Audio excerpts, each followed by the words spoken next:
It's the Ross Tucker Football Podcast. Oh, yeah, it is. But it's not just any Ross Tucker Football Podcast. It is a teaching tutorial Thursday presented, of course, by DraftKings Sportsbook. Class is in session with, he's not a professor, I don't think, but he is a doctor. Dr. Chris Nowinski from the Concussion Legacy Foundation, a longtime friend of mine. We used to play against each other in college. No one, and I'll say this again when he's on, no one has done more to advance what we know and will continue to know about the impact of repetitive hits to the head on the brain than Chris Nowinski. I, and in fact, all of us, should be forever indebted to the work he's doing, which is why it's one of my major causes. You know, I go ahead and do the walk that was in May, the 10K, which is awesome.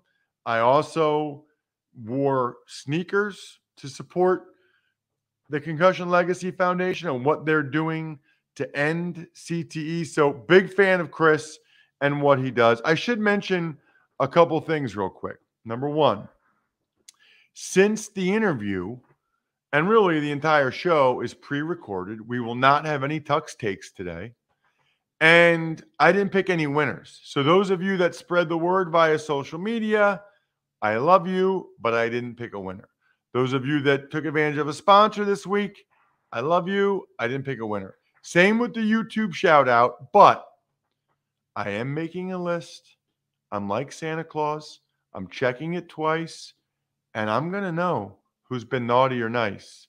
And when I get back from my little vacay, I am going to pick winners. And I will notice those of you that did it here in July, and I will greatly, greatly appreciate those of you that did it here in early July. But you know what? We're kind of all winners, aren't we? When you get a chance to get a bold button down or a polo from Express, like I did recently, we're all winners. Look, it's nice to feel good. And you feel good when you look good. And you look good when you're kicking it old school with vintage-inspired polos made for modern living, or statement shirts in bright colors, prints that pop, and lightweight fabrics. Find something for every destination at Express, online, or in-store. It's Big Show time. The Big Show. As promised, we are joined by a good friend of mine who used to be an adversary. We talk about this every year. I think I have him on the show once a year. It's kind of my promise. He thinks it's just because I'm helping him spread the word about the great work he's doing, but actually it's my way of getting an update on everything going on with stuff that might affect me a little bit later. His name is Chris Nowinski. I think those of you that are longtime listeners, you know that.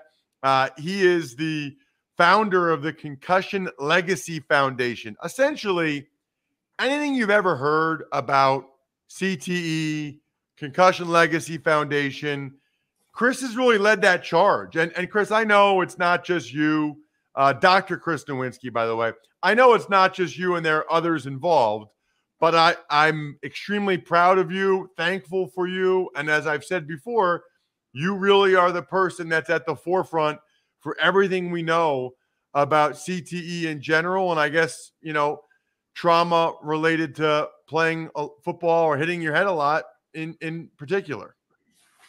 Well, you're kind to say that. Yeah, it's unfortunate that I got into the space because I got hit in the head too much. And I'm really sad that I was right that CT is a far bigger problem than we thought it was, 20 years ago. But, honored to work with you, and thank you again for pledging to donate your brain to me when you pass away. I'm hoping you outlive me, though. I like you. So a lot of questions. So first of all, follow Chris on Twitter at Chris Nowinski1, Dr. Chris Nowinski. How many people, by the way, play football at Harvard, wrestle in the WWE, and then end up becoming a doctor. I mean, it's, you know, I'm I the got only a pretty cool resume, but you, yeah, you're the only one. So I guess the first question is, what's the latest? You know, I don't know that I've talked to you in a year about this, so I always kind of like getting the update.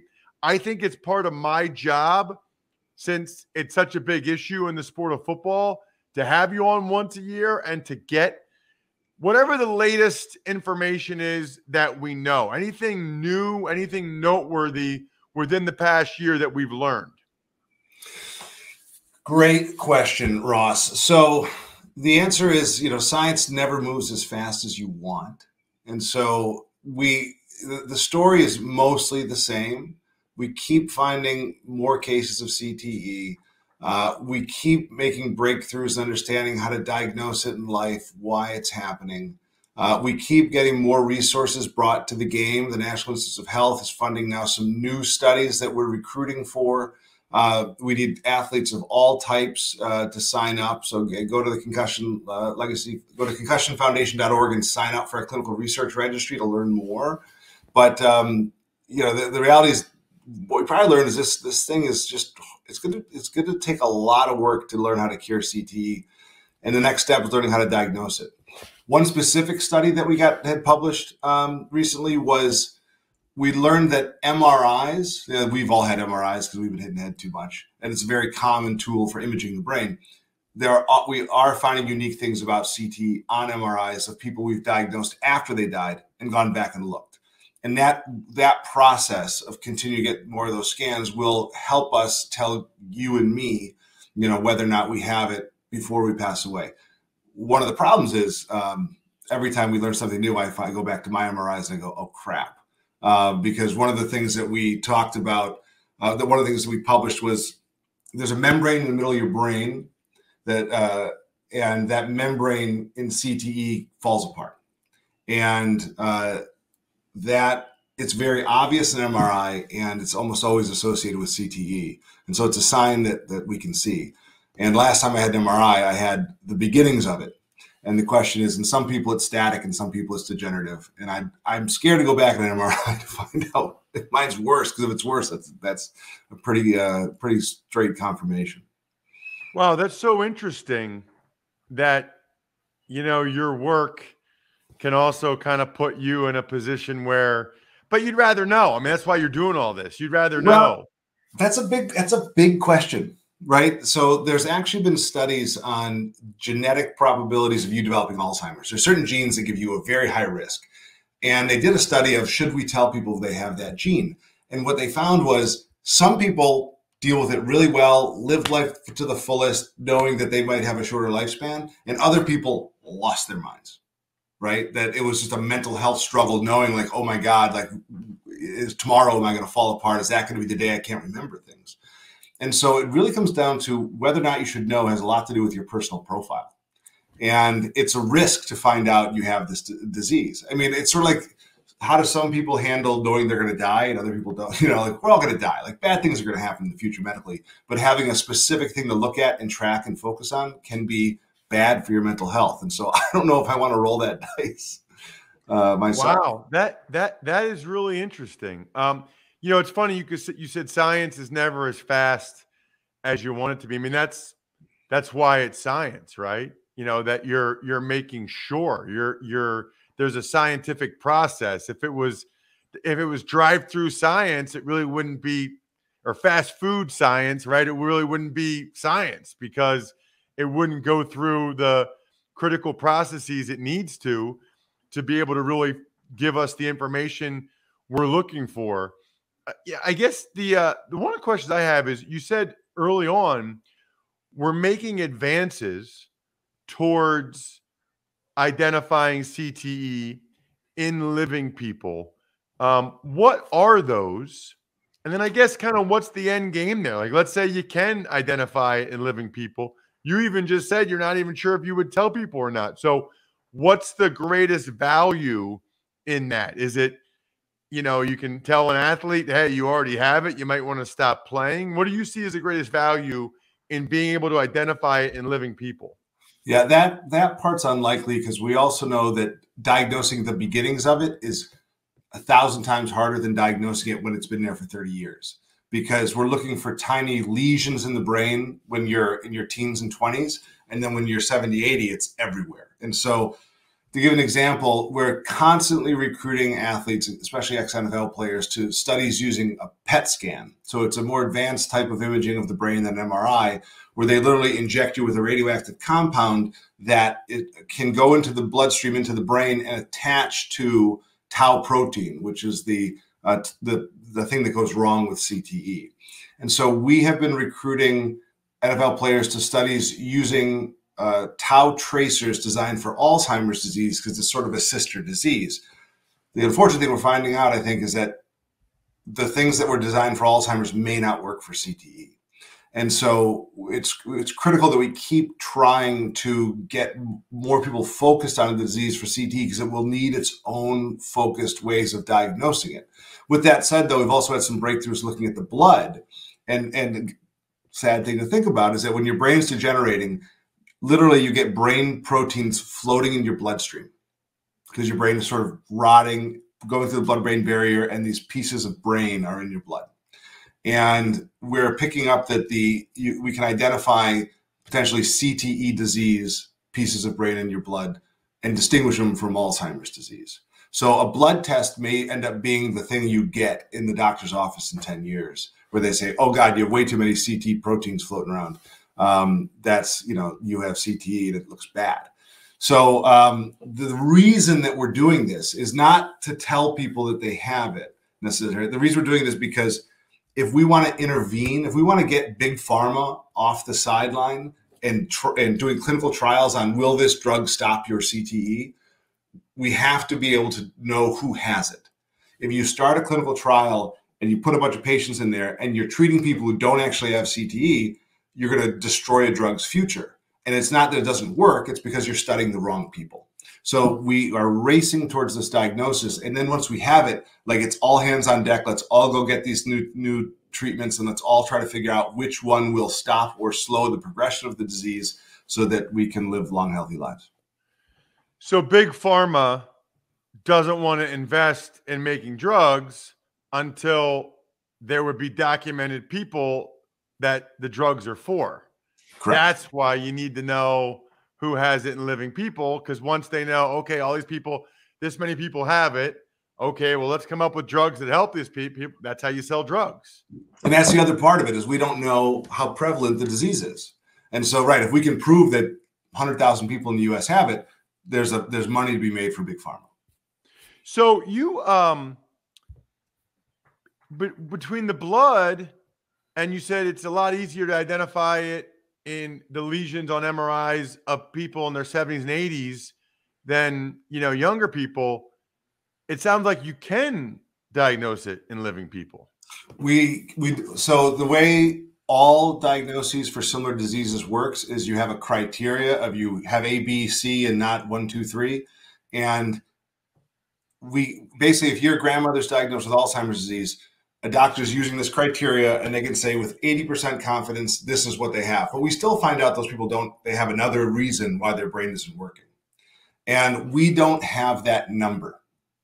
So we don't have, if you have the cavum and you have atrophy of the frontal lobe, and the ratio between your frontal lobe to your parietal lobe atrophy is different. We don't have that yet. And so these are all pieces to the puzzle that we'll put together and then be able to test. And then when we get that number of this diagnostic panel is 80% accurate for predicting CT, then we're ready to go forward. Got it. Okay. Any new information on slowing symptoms? Obviously, I'm sure you have people that come to you that you highly suspect have CTE or are struggling. Have we done any research on ways to slow the symptoms, or, sort of preventative measures? Yeah. So we don't have any proven way to slow the symptoms, because we don't know if the symptoms are caused by CTE, because we don't know who has it, right? So On the preventative side, we launched last year Operation Brain Health. So basically the messaging there, and it started as folks to the military who's been exposed to TBI and blast, and it's really for everybody. If you think you're at risk for this, if you've had a lot of exposure to head impacts, if you've played too much football, you still are in control of some portion of your brain's destiny. And that's through exercise, diet, and social activities, not smoking, not getting diabetes, all these other things. And so Operation Brain Health speaks to those things of, hey, we're ex-linemen. We got really big. We got to lose weight. We got to keep losing weight. We got to do all these things we got to stay away from alcohol as much as we can, drugs, all these things that'll keep our brain healthy. Even if CT's in there, you can make it worse by compounding other problems on there. So that's that part. In terms of treatment, I will say that we've had success with some people that have, there's part of what happens, we think, with CT is that, like, the big thing that is very clear is that your memory falls apart, your ability to executive functioning, hold a job, goal-focused behaviors, you start making sort of odd choices. That's definitely CT related. And then we think there's this mental health component that sort of comes earlier for some people, but doesn't come for everybody, where you have depression, anxiety, addiction issues, violence, impulsiveness, gambling, all these interesting things that people have. That some people die in that area, and some people were able to pull out. Some people recognize it, get the right treatment, get the right medications for their symptoms, lifestyle interventions, sleep interventions, family education. And if you're having those midlife issues, you can get pulled out, but we also know we can't pull out everybody. Recently, we've talked about this over email, but I lost one of my teammates from Harvard who played in the NFL, Chris Eitzman, who was Tom Brady's roommate or housemate his rookie year with the Patriots and played 3 years in the league. And he started having some mental health issues and developed into alcoholism. And I did everything we could. We took him to all the right doctors. The whole team came together to try to support him, but we couldn't pull him out of the spiral. And he passed away in December. And so we're studying him right now. And it feels like a big failure, right? That we're supposed to be able to help everybody, but even for someone I was roommates with came to my wedding, like, we couldn't pull him out of the spiral.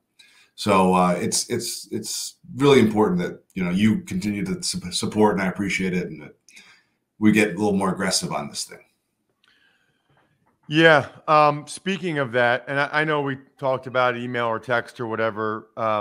Really, really sorry for your loss again. And I remember Chris being a heck of a player in the Ivy League, that's for sure. And then in the NFL.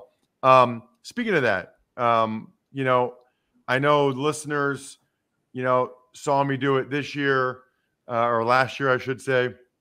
The partnership with the Cleveland Marathon. Why is that been such a good partnership for you guys, and why is that so important? Yeah, so the Cleveland Marathon, we're an official charity of, and they've been a great friend of the organization as we start to expand our awareness and fundraising activities. And so they do the marathon every May, and they let us put a team together last year, and 70 people raised $168,000. We had all these college alumni teams competing against each other. You did a great job co-captaining Princeton, but Cornell crushed all of us, which is a huge surprise to anyone who knows that. But it was a great fundraise. But what they allowed us to do is now going forward, we're gonna have our own sort of branded race. It's called the Race to End CTE, and the idea is that it's a race. Like, we are literally need to get there as fast as we can to end CT, which both means developing treatments, but also means prevention, right? Like, if we stop hitting people in the head, especially children, we'll dramatically reduce future CT cases. And so where this will be an every year thing, and we encourage anyone to sign up and just Google the Race 10 CTE and join a team, start a team, pull your ex-teammates together. A lot of families are running in honor of a loved one they've lost, because we've now diagnosed probably 700 people with CTE at the Brain Bank over the last 15 years. So I'm excited that you continue to participate and co-captain that Princeton team, which is an impressive group of co-captains. And so thanks for doing it. So, well, it's the least I can do, and it's absolutely my pleasure. You know how thankful I am for everything you guys do. You know, Chris, I know you've likened it previously to smoking, where it's like the more you smoke, the worse it is for you. The more hits to the head you take, the worse it is for you. But some people can smoke a pack a day and they don't get lung cancer. Other people can smoke one cigarette every day and they do get it.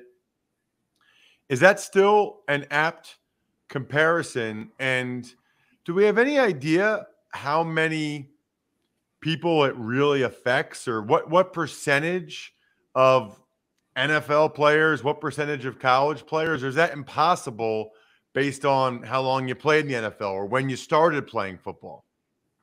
Great question. So yes, the smoking analogy still works.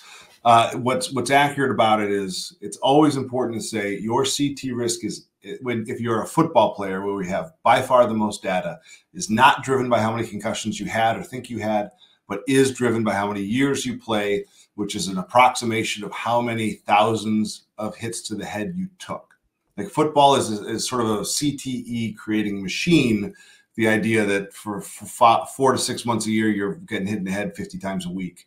And that somehow is causing CTE in way too many people. We publish that your odds of developing CTE go up each year. And so it's sort of like an exponential curve. And it does look a lot like the smoking curves. The only difference I would say, though, is that like we know there are people who smoke for 50 years who never develop lung cancer. We don't, if you get up to 20, 30 years of football, very few people in our data have avoided CTE.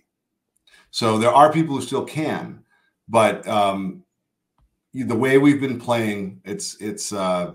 It's ugly data, and we're picking up signals in the data that we just diagnosed a young man who played in the era of safer football and had more advanced CT than some Hall of Famers who played in eras ago. Bigger, stronger, faster is driving worse cases of CT in younger people.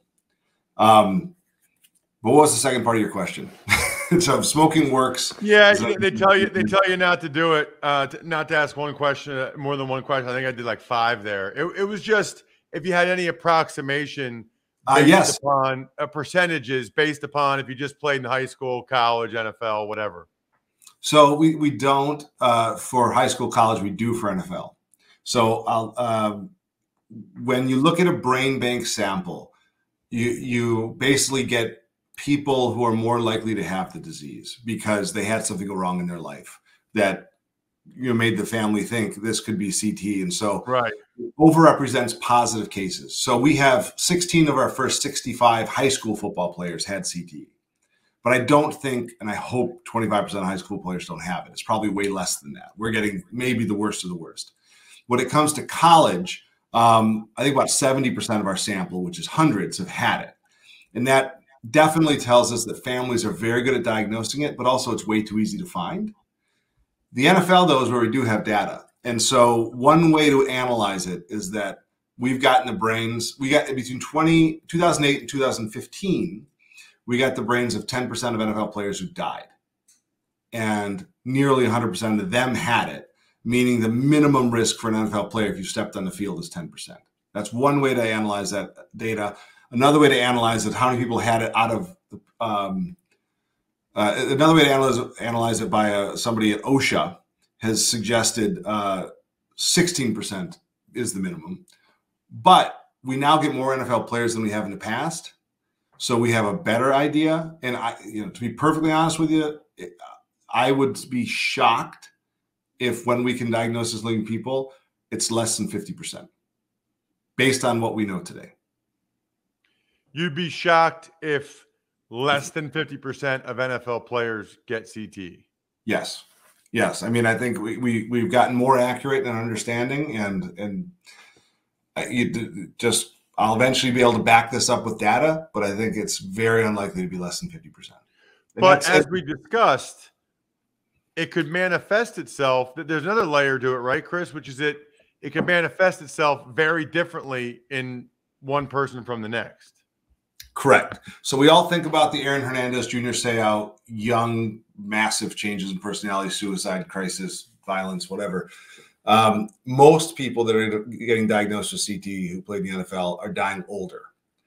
We are seeing people get dementia in their 50s, but we're also seeing people who were no symptoms until their 70s or 80s. But I will say that those people had no symptoms until 70s or 80s were linemen playing at 200 pounds, right? Like they weren't taking the same hits, and they weren't starting as young as we do today. So I don't think that's so point is that, we would, I think, all hope to live the Nick Buoniconti life, which was he was a hugely successful after his NFL career, titan of industry, CEO, raised $500 million for charity, all this stuff. And he started struggling, I think early 70s, late 60s, or maybe, I don't have exactly, but older. Like he had a long, successful life and, work life and all that stuff. Then they had a very hard death. But, that's sort of probably a best case scenario for maybe guys like you or me, that if we had it, we'd still it wouldn't be a problem in our life until our 70s.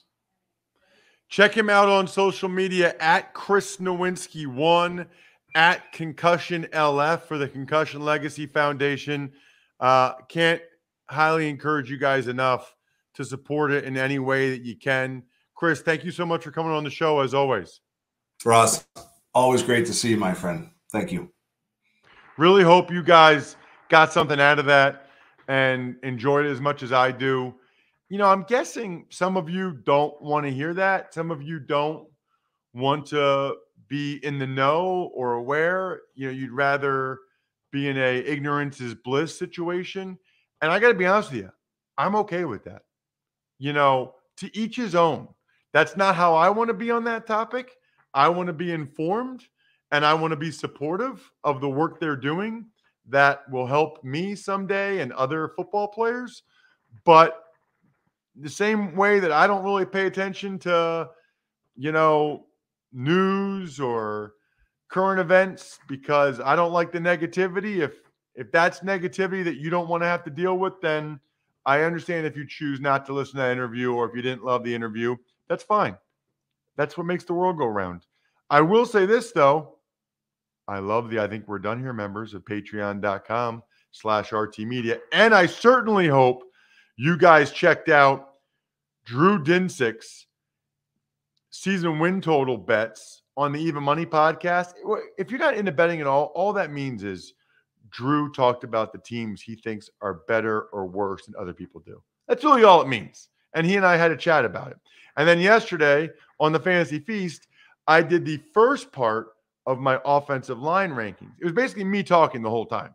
So it's basically like another Ross Tucker football podcast that you can listen to tomorrow or Saturday or Sunday or whenever. Shout outs, though, to Evergreen Economics, go-bengals.com, steakhousesports.com, humanheadnyc.com, Sporticulture, and Pizza Boy Brewing. Have a fantastic weekend, all of you.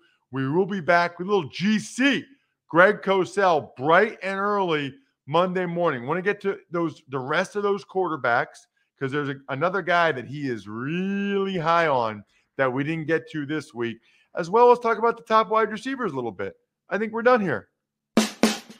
Thanks for listening to the Ross Tucker Football Podcast. Make sure to also subscribe to the Fantasy Feast, Even Money, Business of Sports, and College Draft. All available at Apple Podcasts, rosstucker.com, or wherever podcasts can be found.